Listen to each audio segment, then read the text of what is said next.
The Imperial starship Celestial Throne gleamed like a jewel against the void, its halls patrolled by warriors in ceremonial armor worth more than entire planets. Yet in the lowest maintenance deck, where the air recyclers hummed and condensation dripped from ancient pipes, Camden pushed his cleaning cart with the same steady rhythm he'd maintained for 3 years. He was human rare enough in the Draconian Empire and unremarkable, even by human standards. Average height, plain features, and hands calloused from years of honest work. The aristocratic Draconians barely noticed him as they swept past in their flowing robes, their scales shimmering with colors that denoted rank and lineage. Camden didn't mind invisibility. It had kept him alive. The scratching sound came from Waste Processing Unit 7, a corner of the ship so neglected that even other janitors avoided it. Camden paused, his mop halfway to the floor. The sound came again, desperate, weak, pitiful.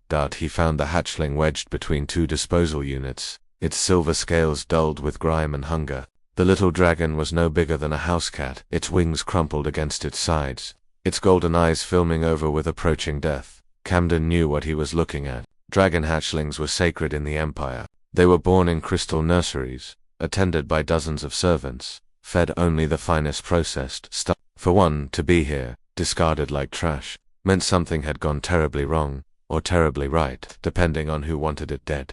The sensible thing, the safe thing would be to walk away. Report it, maybe, through anonymous channels. Getting involved with Imperial politics was a death sentence for someone like him. The hatchling made a sound like glass breaking. Ah hell, Camden muttered.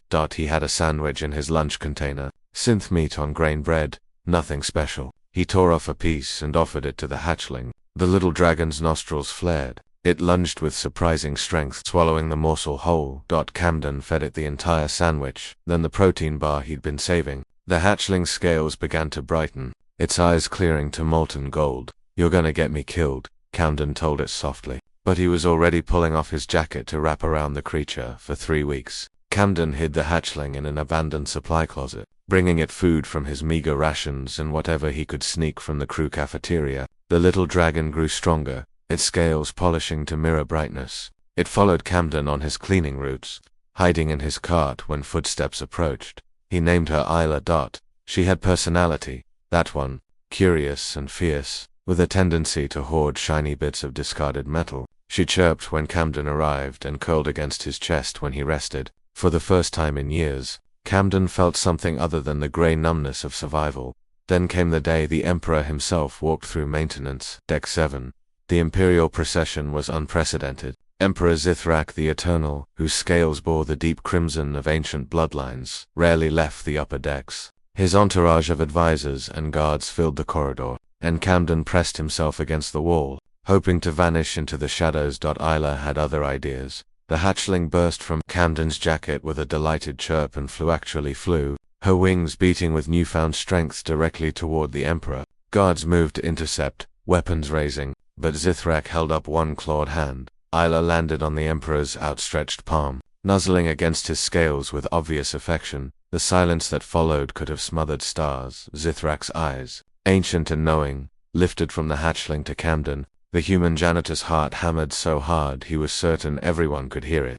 "This hatchling," the Emperor said, his voice resonating like a struck gong, "is my great-granddaughter. She was declared dead at birth, murdered, we believed, in a conspiracy we have spent months unraveling." His gaze intensified. "Yet here she lives, healthy, bonded." Camden couldn't speak. His mouth had forgotten how to form words.